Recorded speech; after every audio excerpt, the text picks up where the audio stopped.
আমার ভাইরা, মা আমেনা বলে আমি যখন কুয়ায় পানি আনতে যেতাম কুয়ার পানিটা উপরে চলে আসতো, আর আমার বান্ধবীরা যারা সাথে থাকতো ওরা সকলে বলতো আমেনা এখন যাস না, একটু দেরি কর, আমরা একটু পানি উঠাই নাই। এরপরে গায়ের সুগন্ধি বাইর হতো। যখন গায়ের সুগন্ধি বাইর হচ্ছে এলাকা প্রতিবেশী সকলে বলে কী রে, কী ব্যাপারটা কি?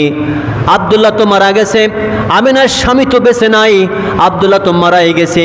অথচ দেখা যায় আব্দুল্লাহর ওয়াইফ মা আমেনা সে তো দেখি সুগন্ধি ব্যবহার করে। আব্দুল্লাহ তো বেঁচে নাই, উনি হচ্ছে বিধবা মানুষ, আবার কেন সুগন্ধি ব্যবহার করবে? এলাকার লোকজন বলা বলি শুরু করলো।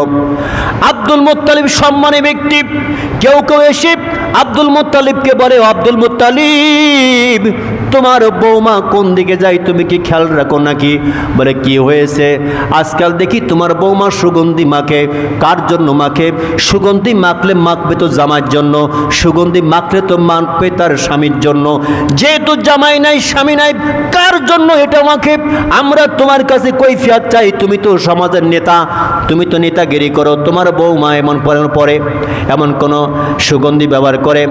এবার আব্দুল মুত্তালিব আস্তে করে বৌমাকে ডাক দিলেন, ও বৌমা একটু আমার সঙ্গে তুমি দেখা করবা। বৌমা দেখা করার জন্য আসছে।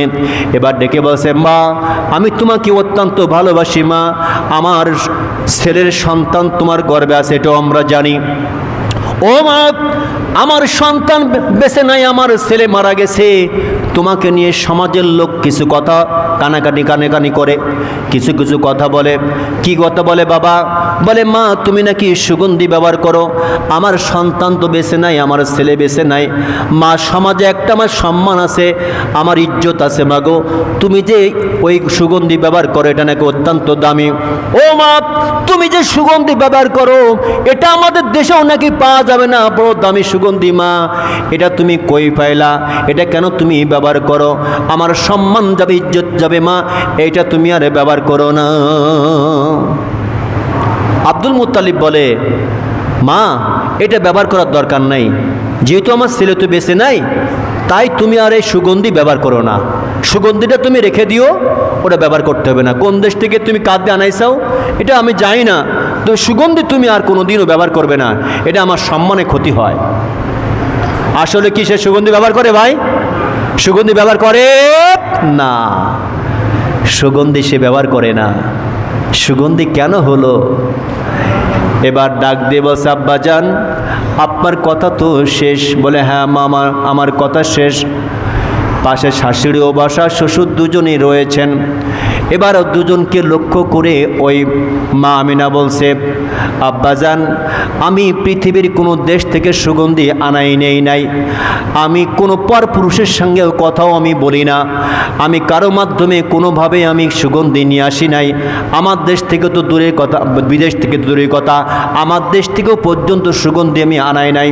আব্বাজান আপনারা জানেন আপনার ছেলের সন্তান যখন আমার গর্ভে যেদিন থেকে আসছে আব্বা, সেই দিন থেকে শুরু করে আমার শরীর থেকে একটা ঘ্রাণ বাইর হওয়া শুরু হয়েছে। ও আব্বাজান এমন ঘ্রাণ বাইর হয়েছে যে ঘ্রাণের আমি জীবনে কোনোদিন এমন ঘ্রাণ আমার নাকে আসে নাই। আমার বন্ধু বান্ধবী যারা রয়েছে, আমার বান্ধবী যারা রয়েছে তারাও বলে, রে আমেনা এত সুন্দর ঘ্রাণ জীবনে কোনোদিন তো পাই নাই, তুই কি ঘ্রাণ পাইলি? আমার আব্বাজান আমি কোনোদিন পরপুরুষের মুখও দেখি না, কোনো জায়গাতে আমি কোনোভাবে আতরও ম্যানেজ করি নাই। আব্বাজানকে বললেন, আব্বা শুধু তাই না, একটা কথা শোনেন, যে একটুকে যেটা বললাম, বলে আব্বাজান আমাদের যে কুয়ায় পানি আছে অনেক দূরে, কুয়ার পানিটা অনেক দূরে বালতি দিয়ে উঠাতে হয়। আমি যখন পানি আনতে যাই আব্বা, পানি আনতে গেলে পরে কুয়ার পানিগুলো আমাকে দেখার সাথে সাথে উতলায় উপরে ওঠে, একেবারে কানায় কানায় পূর্ণ হয়ে যায়। ও আব্বাজান পানির জন্য আমাকে ডাক দেবে, আমেনা এত কষ্ট করে তোকে তো আসা লাগতো না, যদি সিস্টেম করতে পারতিস আমরা পানি তোর ঘরে যেতাম। কোন সুবহানাল্লাহ, লিল্লাহি তাকবীর।